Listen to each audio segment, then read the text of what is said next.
जय Hind everyone. Previous classes में हमने पढ़ा था कि टाइम के हिसाब से टेंस 3 प्रकार के होते हैं, present tense, past tense and future tense. इसके बाद हमने पढ़ा था कि एक्शन के हिसाब से प्रत्येक टेंस के 4 सब टाइप होते हैं, इंडेफिनिट, कंटिन्यूअस, परफेक्ट और परफेक्ट कंटिन्यूअस। आज की क्लास में हम पास्ट टेंस के बारे में अध्ययन करेंगे और पास्ट टेंस के पहले सब टाइप से शुरू करते हैं, पास्ट इंडेफिनिट टेंस। हिंदी में इसकी पहचान की बात करें तो वाक्य के अंत में या फिर ताथा आता है। या की बात करें तो या गया, खाया, पिया, सोया आदि। ताथा में हो गया ताथा, तिथि, थे आदि। इंग्लिश वाक्यों की पहचान या आइडेंटिफिकेशन की बात करें तो अंग्रेजी में पास्ट इंडेफिनिट की टेंस की पहचान होती है उसकी हेल्पिंग वर्ब डिड से। अर्थात यदि किसी भी वाक्य में डिड आ जाता है तो हमें समझ लेना है कि यह वाक्य कौन से टेंस का है, पास्ट इंडेफिनिट टेंस का है। लेकिन अपवाद की बात करते हैं, प्रेजेंट इंडेफिनिट में भी हमने बात की थी और इसमें भी वही चीज़ है कि जो इसके अफर्मेटिव सेंटेंस होते हैं उसमें हेल्पिंग वर्ब का प्रयोग नहीं होता है। तो फिर पहचान कैसे होती है कि ये पास्ट इंडेफिनिट का है? तो ऐसे में क्या है, अफर्मेटिव सेंटेंस में आपके वर्ब की सेकंड फॉर्म का यूज किया जाता है। याद रखिएगा, वर्ब की सेकंड फॉर्म केवल और केवल पास्ट इंडेफिनिट टेंस के अफर्मेटिव सेंटेंस में प्रयोग की जाती है। अब हम देखते हैं पास्ट इंडेफिनिट टेंस के सेंटेंसेज की स्ट्रक्चर। पहला टाइप का सेंटेंस होता है अफर्मेटिव। तो अफर्मेटिव सेंटेंस कैसे बनता है? सर्वप्रथम सब्जेक्ट, देन वर्ब की सेकंड फॉर्म, फिर ऑब्जेक्ट। ठीक है। फिर निगेटिव क्या होता है? निगेटिव में पहले सब्जेक्ट, फिर हेल्पिंग वर्ब डिड के बाद में नॉट और फिर वर्ब की फर्स्ट फॉर्म प्लस ऑब्जेक्ट। याद रखिएगा कि जब डिड हेल्पिंग वर्ब का यूज हो जाता है तो वर्ब की फर्स्ट फॉर्म का यूज किया जाता है। तीसरा सेंटेंस हो गया आपका इंट्रोगेटिव। तो इंट्रोगेटिव में क्या होता है कि जो हेल्पिंग वर्ब होती है वो वाक्य के शुरुआत में आती है। तो डिड को क्या करेंगे, हम सेंटेंस के शुरुआत में ले आएंगे, उसके बाद में आपका सब्जेक्ट, उसके बाद में वर्ब और देन ऑब्जेक्ट। इस तरह से आपके अफर्मेटिव, निगेटिव और इंट्रोगेटिव सेंटेंस बन जाते हैं। अब इसे एक एग्जाम्पल से समझते हैं। अफर्मेटिव सेंटेंस है she went to school yesterday. इसमें क्या है कि जो आपके मेन वर्ब है उसमें गो की सेकंड फॉर्म वेंट का यूज किया गया है।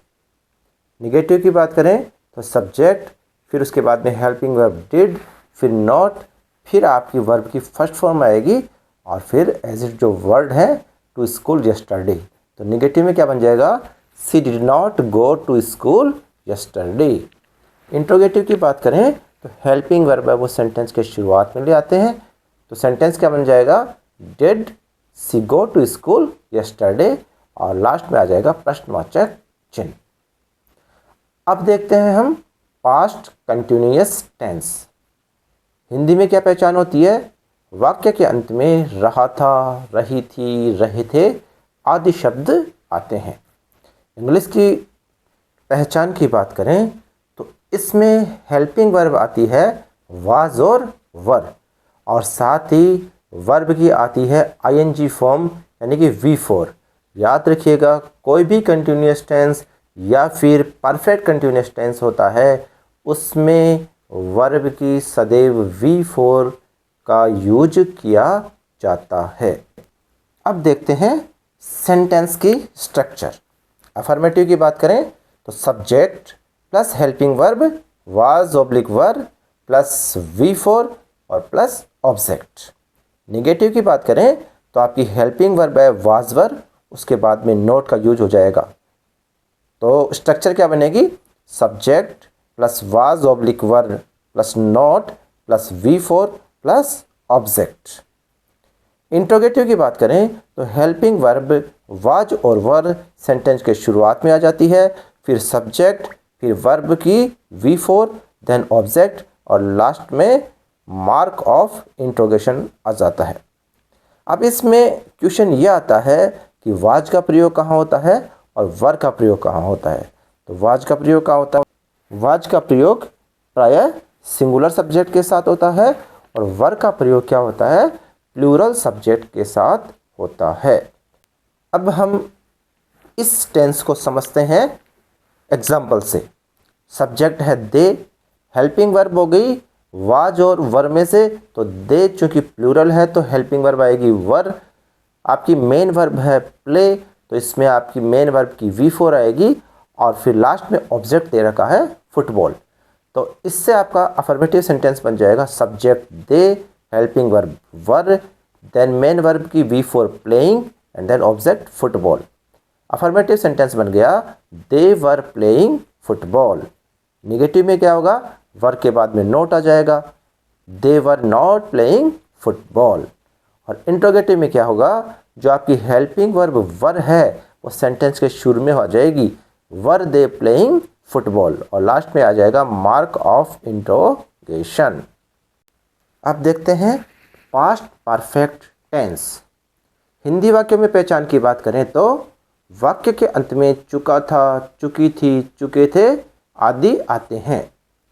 इंग्लिश में यदि आइडेंटिफिकेशन की बात करें तो हेल्पिंग वर्ब आती है हैड और मेन वर्ब की आती है थर्ड फॉर्म अर्थात V3।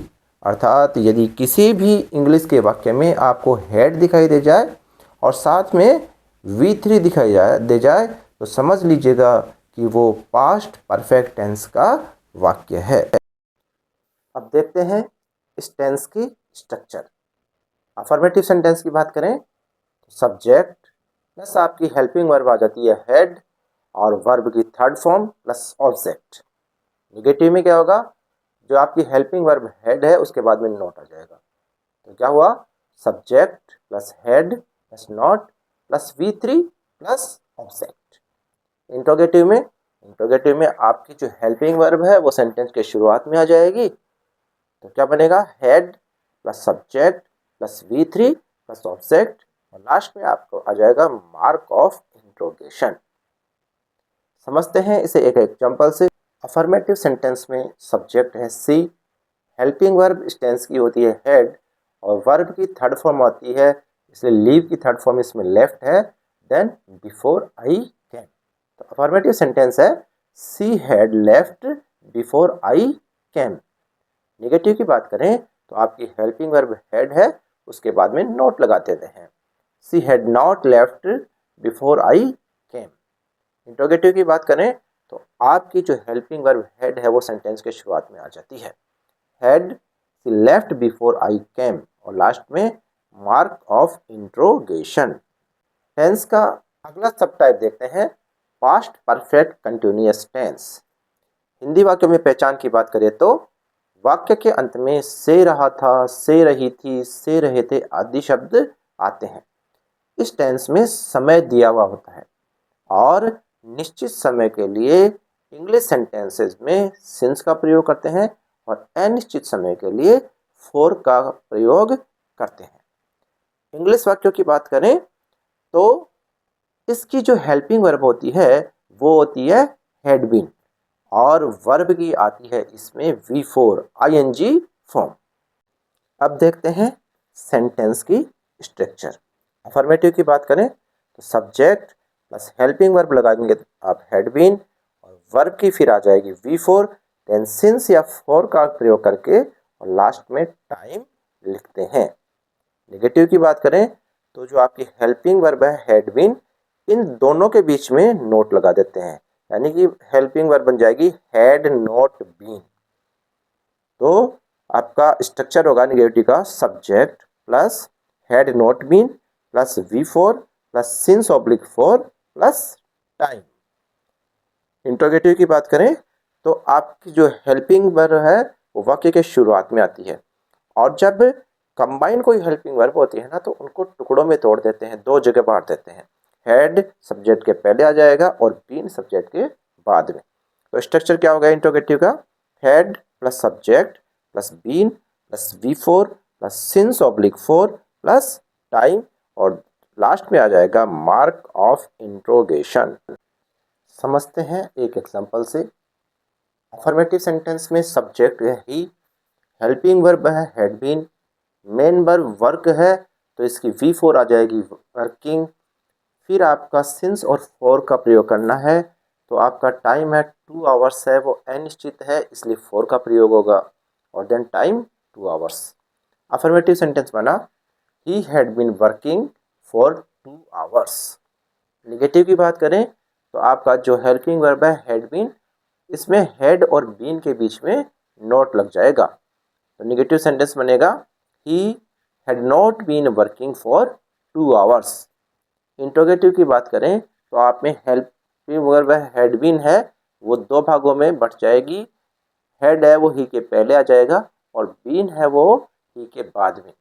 तो इंट्रोगेटिव सेंटेंस बन गया had he been working for 2 hours. इसी तरह से देखते हैं इंट्रोगेटिव निगेटिव। इसमें क्या हो जाएगा कि आपका जो इंट्रोगेटिव सेंटेंस है उसके अंदर नोट का प्रयोग हो जाएगा तो बन क्या जाएगा had he not been working for 2 hours और प्रश्नवाचक चिन्ह लग जाएगा। लास्ट में हम क्या है कुछ इंट्रोगेटिव और डबल इंट्रोगेटिव सेंटेंस है उनकी प्रैक्टिस करते हैं। तो एक अफर्मेटिव सेंटेंस दे रखा है दे वर प्लेइंग फुटबॉल, तो इंट्रोगेटिव बनाना है इसका। तो इंट्रोगेटिव बनाने के लिए सबसे मेन फोकस हेल्पिंग वर्ब है वर्ब, तो इस हेल्पिंग वर्ब को सेंटेंस के शुरू में ले आएंगे। इंट्रोगेटिव बन जाएगा वर दे प्लेइंग फुटबॉल।